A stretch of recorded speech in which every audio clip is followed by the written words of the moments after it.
नमस्कार दोस्तों, हमारे नई मुहिम a topic a day keep the failure away में आपका स्वागत है।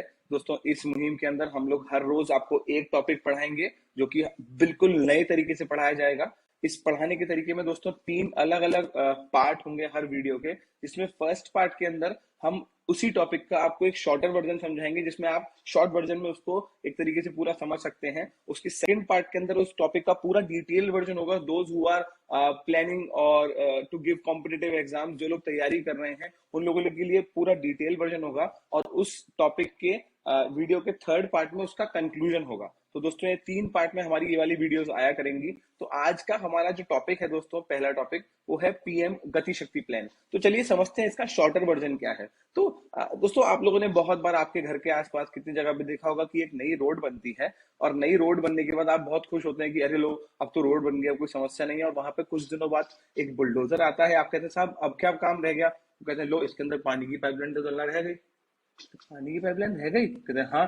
तो वो उसको तोड़ देते हैं, फिर बनती है, फिर गैस की पाइपलाइन डलती है, फिर टूटती है, फिर सीवर की पाइपलाइन डलती है, फिर टूटती है, और ऐसे करके वो टूटती रहती है। और जिस रोड को बनाने में 1 रुपए का खर्चा आना चाहिए, मानिए उसको बनाने में 2 रुपए, 3 रुपए, 4 रुपए का खर्चा आ जाता है, 3 टाइम्स 4 टाइम।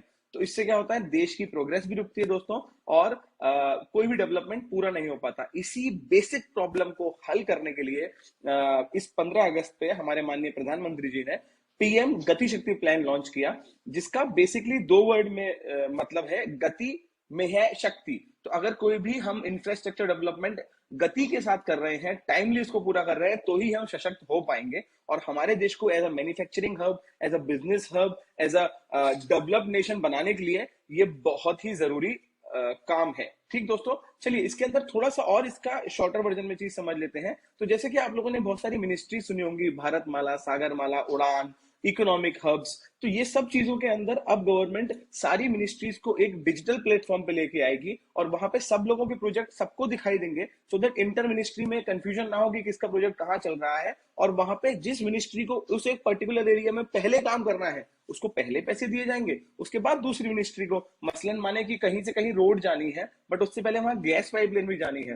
तो रोड से अंदर गैस पाइपलाइन होगी, तो पहले गैस पाइपलाइन वाले को पैसे दिए जाएंगे, फिर रोड वाले को। कहीं एयरपोर्ट बनना है, पर एयरपोर्ट के साथ लेन कनेक्टिविटी भी होनी है, तो लेन कनेक्टिविटी के लिए पहले वहां रोड्स के लिए पैसे दिए जाएंगे। पता पड़ा एयरपोर्ट बन गया और लोग वहां से घर जितने समय में पहुंच पा रहे हैं, उतने समय तो वो ट्रेन से आ जाते। तो ये सब चीजों को मिलाने के लिए, इसको पूरी तरीके से फुलफिल करने के लिए हमारा प्लान, हमारे देश में नया प्लान, दैट इज पीएम गति शक्ति प्लान लॉन्च हुआ है। तो ये दोस्तों रहा इस वीडियो का शॉर्टर वर्जन। चलिए अब हम इसका एक्सप्लेन्ड वर्जन समझते हैं।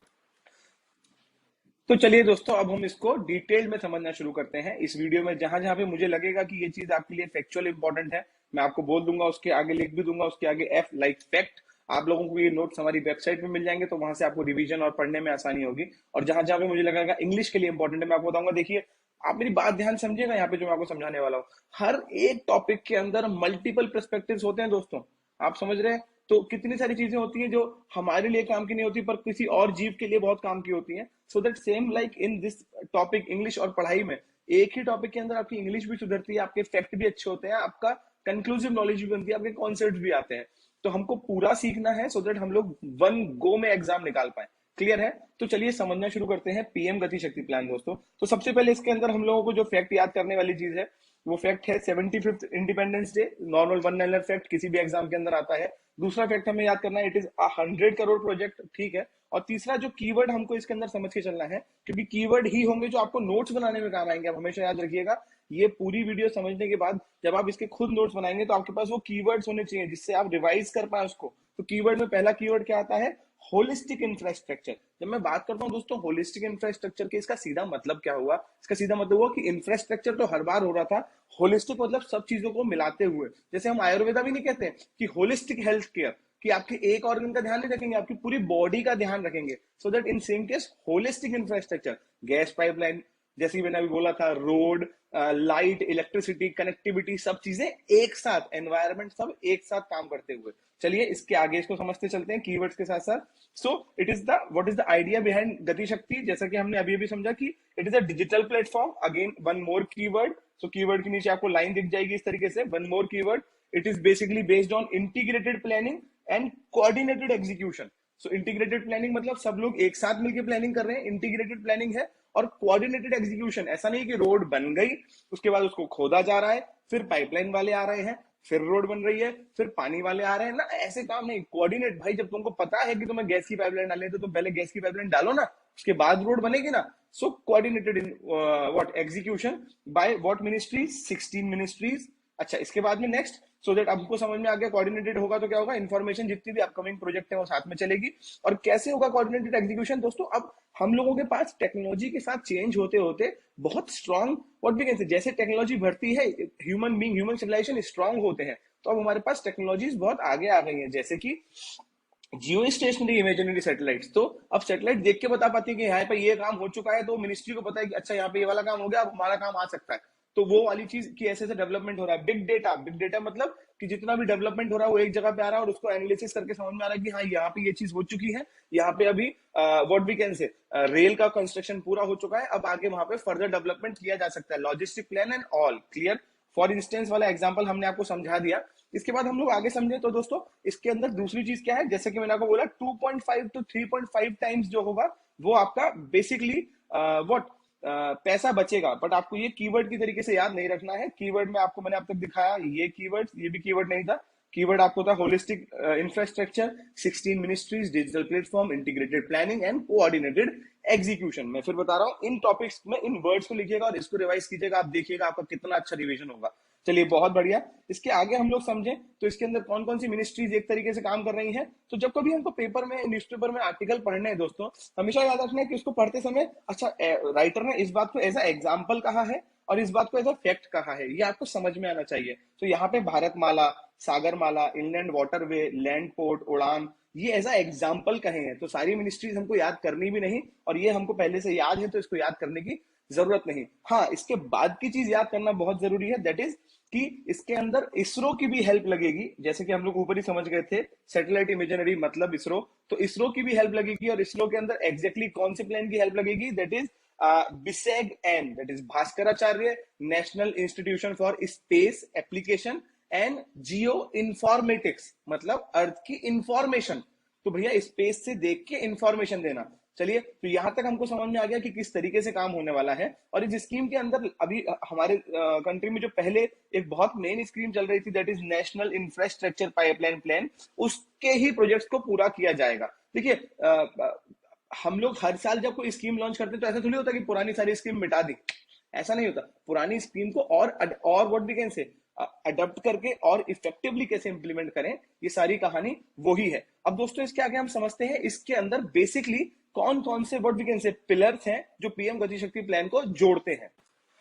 हाँ, तो दोस्तों हम लोग समझना शुरू करते हैं कि वो 6 पिलर्स क्या हैं और वो किस किस तरीके से आगे काम करेंगे। सो पहला पिलर है दोस्तों कॉम्प्रिहेंसिवनेस। तो कॉम्प्रिहेंसिवनेस एज अ फर्स्ट पिलर हम समझें तो देखिए ये जो पिलर्स हैं, ऐसा नहीं है कि ये जस्ट लाइक अरेंज कर दिए गए, इनके पीछे का सेंस भी है। सो कॉम्प्रिहेंसिवनेस का पहला मतलब क्या हुआ कि दोस्तों बेसिकली कोई भी काम कैसे नहीं होगा, कि कोई भी काम ऐसे नहीं होगा कि इंडिविजुअल मिनिस्ट्री अपना अपना डिपार्टमेंट अपना अपना काम करते जा रहे हैं और उसके बाद उन सब लोगों में क्या हो रहा है, कोऑर्डिनेशन नहीं हो रहा है। सो अगर कॉम्प्रिहेंसिवनेस होगा तो सब लोगों में क्या होगा, एक साथ मिलकर डेवलपमेंट करना है। ये देश का विकास है, किसी डिपार्टमेंट की व्हाट वी कैन से ये नहीं है कि उनने कितना अचीव कर लिया, अचीवमेंट उनका चार्टर नहीं है, ये देश के विकास के लिए काम हो रहा है। तो दोस्तों मैंने आपसे कहा था ना कि हम लोग इसके अंदर इंग्लिश भी सीखेंगे, तो देखिए ये वर्ड कितना प्यारा है कि हम लोगों को क्या ब्रेक करना है, हम लोगों को बेसिकली ब्रेक करना है सीलोज of डिपार्टमेंटलिज्म।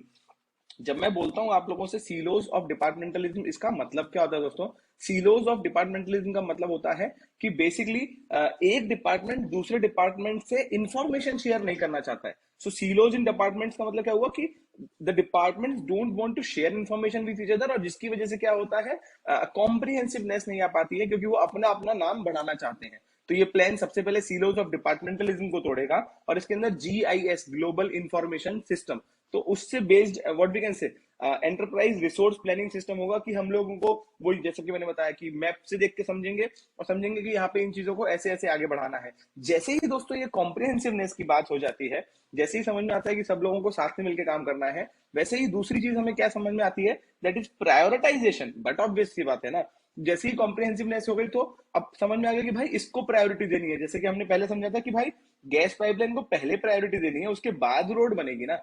So there is no more fragmented nature of decision making कि वहां पे वो अलग डिसीजन ले रहे हैं गैस डिपार्टमेंट वाले, रोड डिपार्टमेंट वाले अलग डिसीजन ले रहे हैं, नहीं। There will be prioritisation. दोस्तों जो लोग यूपीएससी यूपीपीसीएस की तैयारी करते हैं, जो स्टूडेंट रिटन एग्जाम्स के लिए तैयारी कर रहे हैं, उन लोगों के लिए वर्ड बहुत इंपॉर्टेंट होते हैं। आप लोग जानते हैं, आपके लिए एक क्वेश्चन आया और उसमें आपने ये तरीके से ये 6 वर्ड्स लिख दिए, तो आपको कितने अच्छे नंबर मिलेंगे। और वो आप कब लिख पाते हैं, जब आप इसको समझ के चलते हैं, केवल रट के नहीं। तो कॉम्प्रिहेंसिवनेस, प्रायोरिटाइजेशन। दोस्तों जैसे ही प्रायोरिटाइजेशन होगा, बट ऑब्वियस है, अपने आप सही सही चीजें लाइन करती जाएंगी, और जैसे ही वो सही इन लाइन में डेवलपमेंट होगा, हम लोग ऑप्टिमाइजेशन की तरफ आगे बढ़ेंगे। Why optimisation? क्योंकि मिनिमम इनपुट में मैक्सिमम आउटपुट हम लोग ले पाएंगे। 3 गुना what we can say investment नहीं लगेगा, सिंगल टाइम इन्वेस्टमेंट में ज्यादा रिटर्न निकलेगा। सो बट ऑब्वियसली बात है, जैसे कि मानिए that they should ensure what before beginning of a development of a project, वो लोग सोचेंगे कि सारी रिक्वायर्ड फैसिलिटी वहां पे है कि नहीं। लाइक मानो कि एक फर्टिलाइजर प्लांट बन रहा है, तो भाई फर्टिलाइजर प्लांट के लिए वहां पे गैस चाहिए, और गैस के लिए वहां पे पहले गैस पाइपलाइन चाहिए। पता पड़ा आपने फर्टिलाइजर प्लांट बना लिया और रोड भी नहीं बनी, तो सामान कैसे पहुंचेगा। तो इसके लिए एक पूरा डेवलपमेंट का प्लान बनेगा, जिसके अंदर एक बहुत इंपॉर्टेंट ऑर्गेनाइजेशन काम करता है, that is national industrial corridor of development corporation, जिसको पहले बोला जाता था डीएमआईडीसी। रटना नहीं होता इन चीजों को, मैं फिर बता रहा हूं, इन चीजों को समझना होता है। तो हम क्या क्या समझ गए अब तक? Comprehensiveness, prioritisation, optimisation and then synchronisation. तो भाई जैसे ही हम लोग व्हाट वी कैन से कॉम्प्रिहेंसिवनेस की बात करते हैं, प्रायोरिटाइजेशन की बात करते हैं, वो सब कैसे हो सकता है दोस्तों? जब सिंक्रोनाइज्ड होकर काम करेंगे। और सिंक्रोनाइज कैसे होंगे कि भाई अच्छा पहले तुमको काम करना है तो तुम कर लो, उसके बाद हम लोग उसके बाद अपना काम करेंगे। So what is the point in. और दोस्तों इसके बाद हम कैसा समझ रहे थे, जहां तक हम समझे ऑप्टिमाइजेशन। फिर सिंक्रोनाइजेशन के अंदर क्या सीन होता है? बहुत आसान, कि जब वो लोग सिंक्रोनाइजेशन में काम करेंगे, तो वो लोग बेसिकली एक मास्टर प्लान के अंदर सिंक में होकर काम करेंगे। मुझे लगता है ये चीज आपको समझ में आ गई कि सिंक में कैसे काम करेंगे। And then comes the analytical part. Analytical part का मतलब क्या होता है दोस्तों? आप जैसे इंडियन रेलवेज का एग्जांपल लीजिए। इंडियन रेलवेज ने पिछले कुछ साल पहले एक प्रोग्राम शुरू किया था, that is common drawing approval system. अब इसके अंदर दोस्तों क्या होता था कि किसी भी प्रोजेक्ट के लिए, रेलवेज के अलग अलग प्रोजेक्ट के लिए ऑनलाइन अप्रूवल होता था। तो वहां जहां पहले किसी भी प्रोजेक्ट को शुरू करने के लिए तकरीबन 180 दिन लगते थे, अब वो टाइम 90 दिन लगने लग गया। जहां पहले एनवायरमेंट क्लियरेंस के लिए अगर what we can say physically file जाती थी और सब होता था, तो 2 साल के आसपास लगते थे, अब कुछ हफ्ते या महीने लगते हैं उस प्रोजेक्ट को क्लियर होने के लिए। सो बेसिकली इसके अंदर क्या होगा? इसके अंदर बेसिकली इंफ्रास्ट्रक्चर और बाकी चीजों को जैसे ही आप डिजिटल प्लेटफॉर्म में डालते हैं और एक्सेस करते हैं ऑल डॉक्यूमेंट्स को ऑनलाइन बेसिस पे, तो सही एनालिसिस करके जल्दी प्रोजेक्ट पास हो पाते हैं। हमने कहा था ना, गति शक्ति, गति शक्ति, तो इसमें गति हर बार आप देखेंगे। And finally it is a dynamic system. Dynamic मतलब जरूरी नहीं है हर बार ये फिक्स चले, ये अपने आप को अडॉप्ट करते करते आगे चलेगा। सो बेसिकली मानिए कि कोई एक प्रोजेक्ट एक तरीके से होके चल गया, तो उसके बाद जो आगे उसको होगा, तो उसकी पीछे की सोच सेम होगी, चाहे उसके अंदर के सिस्टम को धीरे धीरे और इंप्रूव किया जा सके। So it is basically dynamic. जैसे कि आज के टाइम पे समझे तो नेशनल हाईवे, नेशनल एक्सप्रेसवे का जो मिनिस्ट्री है, वो लोग अब जितने भी हाईवेज बना रहे हैं दोस्तों, उसके पास में वो लोग जगह को एक्वायर करके चल रहे हैं पहले से, सो दैट उन जगहों पे क्या बन सके, ऑप्टिकल फाइबर आ सके, टेलीफोन आ सके और पावर केबल आ सके। तो ऑल्दो ये उनकी मिनिस्ट्री में नहीं आता है, पर उनको पता है ना कि ये देश के विकास के लिए है, तो वो उस लाइन के साथ उन चीजों पे एक साथ मिलकर काम करेंगे, सो दैट वो लोग डायनेमिकली काम कर पाए। तो दोस्तों अगर हम लोग क्विकली देखें तो क्या 6 चीज हुई थी? Comprehensiveness, optimisation, synchronisation, prioritisation, then analytical approach and finally it is a dynamic system. चलिए दोस्तों बहुत बेहतर, अब हम आगे समझते हैं इसकी नीड क्या है। तो दोस्तों इसकी नीड समझे तो देखिए, किसी भी प्लान के लिए, चाहे हमारी जिंदगी में हो, जैसे हम लोग हमेशा सोचते हैं मैं बहुत बड़ा आदमी बनूंगा, एक दिन होके मैं बहुत बड़ा अधिकारी बनूंगा, this is all called micro macro planning. आप बड़े लेवल पे प्लानिंग कर लेंगे, आप ये जिंदगी में बहुत अच्छे करेंगे, बट दोस्तों जब उसका माइक्रो एग्जीक्यूशन आता है, तब वो असली बात होती है। और माइक्रो एग्जीक्यूशन मतलब कि जब आप रोजमर्रा की जिंदगी में वो सब चीजों पे what we can say compromise करते हैं जो आपको आपके एम अचीव करने में रोक रही है। तो आप सोचते नहीं यार एग्जीक्यूशन कैसे होगा कि शाम को दोस्त आ जाते हैं और फिर वो घूमने की बात करते हैं, तो मैं जल्दी पढ़ने बैठूंगा सो दैट मैं पढ़ पहले लूं, या फिर मैं उस टाइम पे कहीं लाइब्रेरी ज्वाइन करूंगा, सो दैट वो माइक्रो एग्जीक्यूशन। तो छोटी छोटी समस्याओं को कैसे एग्जीक्यूट करना है। तो सेम विद गति शक्ति प्लान दोस्तों, चाहे देश हो और चाहे चरित्र हो, डेवलप होने में वही ताकत लगती है दोस्तों। सो माइक्रो प्लानिंग और माइक्रो एग्जीक्यूशन, इन दोनों चीजों को साथ में लेके चलेंगे तो ही अच्छा होगा। मेरी बात मानिएगा दोस्तों, all those who are planning to write good things, ये चीजों को जब आप पढ़ के अपनी कॉपी में कहीं कोने में लिख लेते हैं ना, और जब इनको रिप्रोड्यूस करते हैं एग्जाम के अंदर आपको बहुत अच्छी एज मिलती है। तो हमेशा इन चीजों को पढ़ के चलिए। यही चीजें हैं जो आपको एक अच्छा रीडर, अच्छा राइटर, अच्छा अधिकारी बनाती है कि आपको वो व्हाट वी कैन से वो डिटेलिंग में देखना आता है। So macro planning, micro execution, then इसके बाद हम लोग आगे समझेंगे सो कैसे होगा कि अलग अलग डिपार्टमेंट, अलग अलग व्हाट वी कैन से सब लोग साथ में मिलकर काम करें। और जो गति शक्ति प्लान है वो नेशनल इंफ्रास्ट्रक्चर पाइपलाइन, जो 110 बिलियन डॉलर का डॉलर नहीं सॉरी 110 बिलियन रुपीस का जो प्लान है, बिग प्रोजेक्ट है, उसको जल्दी से क्या कर पाए, बहुत स्पीड से इंप्लीमेंट कर पाए। तो देखिए दोबारा से कीवर्ड्स आते हैं इसके अंदर, what, quickly implementation with low cost, again what for appropriate size of infrastructure at the right place। तो जल्दी जल्दी सही इंफ्रास्ट्रक्चर को सही जगह पे बनाया जाए, क्विक इंप्लीमेंटेशन किया जाए लो कॉस्ट के साथ, सो दैट उसके अंदर डिले ना हो। तो ये कीवर्ड्स जब आप बनाएंगे नोट्स तो लिखेंगे दोस्तों। इसके बाद हम लोग आते हैं इसके targets. What are the targets of अंदर गति शक्ति प्लान। तो ये बहुत ज्यादा याद करने की चीज नहीं है, क्योंकि कोई भी एग्जामिनर नहीं चाहता कि आपको वो डिटेल में पॉइंट याद हो। आप समझिए, आपके दिमाग को चलता हुआ देखना चाहते हैं, ना कि आपको रटंत विद्या वाली चीज सिखाना चाहते हैं। तो टारगेट अंतर गति शक्ति हम बस समझेंगे दोस्तों। लाइक 2024-25 तक हम लोगों को 11 इंडस्ट्रियल कॉरिडोर, ठीक है ना। अब जैसे कोई आपसे बोले 109 इंडस्ट्रियल कॉरिडोर, तो आप कहोगे कैसी बातें कर रहे हो यार, इंडस्ट्रियल कॉरिडोर कितनी बड़ी चीज होती है, एक जगह से दूसरी जगह लगातार इंडस्ट्रीज होती हैं, उसको इंडस्ट्रियल कॉरिडोर बोलते हैं ना। सो इंडस्ट्रियल कॉरिडोर बहुत ज्यादा नहीं हो सकती। 11 industrial corridor, 1.7 lakh crore rupees का टर्नओवर। अब कोई कहे आपको 1.7 लाख करोड़ इलेक्ट्रॉनिक मैन्युफैक्चरिंग, आपको कैसी बातें कर रहा है यार, 1.7 लाख करोड़ रुपीस ही हो सकते हैं। तो 1.7 लाख करोड़ का डिफेंस से टर्नओवर जो हम लोग इतने समय से देख रहे हैं। Electronic manufacturing clusters like 38 and 109 pharmaceutical cluster, याद नहीं रखने आपको, बस सुन लेने होते हैं ध्यान से। रेलवेज के अंदर डेवलपमेंट, फ्राइट कॉरिडोर्स का हम लोग लगातार देख रहे हैं। एंड देन इसके बाद में व्हाट वी कैन से, देश के अंदर 220 एयरपोर्ट्स, हेलीपोर्ट्स और वाटर डॉम्स जो है उनके अंदर क्या करना, फुटप्रिंट, एविएशन फुटप्रिंट्स को डबल कर देना। चलिए ये भी हमें समझ में आता है, और मैं इसमें से कुछ भी आपसे याद करने के लिए नहीं कहूंगा। और कंट्री की गैस पाइपलाइन को भी इतने इतने किलोमीटर बढ़ा देना। तो कुल मिला के हमने देखा कि सारे प्रोजेक्ट साथ में मिलकर काम करेंगे।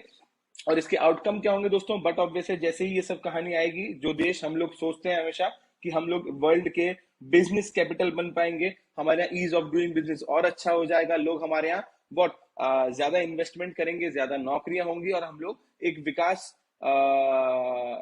शील से ज्यादा डेवलपमेंट होंगे, ज्यादा नौकरियां होंगी, और हम लोग एक डेवलप्ड कंट्री, बहुत अच्छे विकसित कंट्री बन पाएंगे। ठीक है दोस्तों, तो हमको ये समझ में आ गया। एंड इसके बाद अगर हम लोग बात करें दोस्तों, इसके पीछे कंसर्न्स क्या है, क्या चीजें हैं जिसकी वजह से गति शक्ति प्लान को व्हाट वी कैन से मुकम्मल होने का मतलब चांसेस में रोड़े हैं। तो वो दोस्तों क्या है, पहला लो क्रेडिट एक्सेप्टेंस। व्हेन आई से लो क्रेडिट एक्सेप्टेंस, इसका मतलब कि बेसिकली बैंकिंग जो क्रेडिट देगा या फिर और लोग जो क्रेडिट देंगे, वो अभी उतना ज्यादा, क्योंकि इस प्लान के लिए पैसा चाहिए ना, तो उन सेक्टर्स को उतना ज्यादा पैसा मिलने के अभी चांसेस नहीं है। क्योंकि आप लोग देख रहे हैं इंसॉल्वेंसी एंड बैंक्रप्सी कोड के अंदर ऑल्दो वो बन गया है, पर 2.4 लाख करोड़ रुपए की बैड लोन रिकवरी भी हो गई है, पर तब भी अभी भी व्हाट वी कैन से इतनी जल्दी क्रेडिट लोगों को मिल नहीं पा रहा है, क्योंकि सिस्टम अभी भी बैंकिंग सिस्टम में बहुत प्रॉब्लम्स है। एंड देन इसके बाद में what the dearth of demand. जब हम लोग कहते हैं the dearth of demand, because Covid के बाद में मार्केट कितना डाउन है, तो इन्वेस्टर्स और बाकी प्राइवेट सेक्टर उसमें what we can say invest नहीं कर पा रहे हैं। And then structural difficulties because of the हम लोग ग्लोबल स्टैंडर्ड की वजह से जो एक्विजिशन डिलेज आते हैं, जो लीगल इश्यूज आते हैं, ये सब जितनी भी चीज आती है, एनवायरमेंट क्लियरेंस आते हैं, ये सब जो एक्सट्रीम हम लोगों को अलग अलग परमिशन लेनी होती है, ये बड़ा ही कॉम्प्लेक्स प्रोसीजर है। तो मैं इसके लिए एक चीज आप लोगों से कहना चाहूंगा, जो हमारी वीडियो का तीसरा पार्ट होगा, that is what is the opinion, what is we basically think कि इसके अंदर क्या समस्या और ये कैसे अच्छा हो सकता है। सो दैट दोस्तों, इसके लिए मैं अपनी तरफ से अगर कुछ कहना चाहूँ तो, जैसे कि आज तक मैंने बहुत सारे प्रोजेक्ट्स पढ़े हैं और पढ़ाए हैं, तो उसके लिए एक बात जो मेरे को समझ में आती है, मैं कुछ पोएटिक सेंस में आपको बताना चाहूंगा कि वो रात मैंने एक ख्वाब देखा जो बड़ा हसीन था। वो रात मैंने एक ख्वाब देखा जो बड़ा हसीन था। रोटी भी थी, ख्वाब में पहनने को कपड़े भी थे, मानो सब कुछ हसीन था। वो रात मुझे इस समाज में, देश में आजादी भी दिख रही थी, ईमानदारी भी दिख रही थी, मानो खत्म होती बेरोजगारी भी दिख रही थी।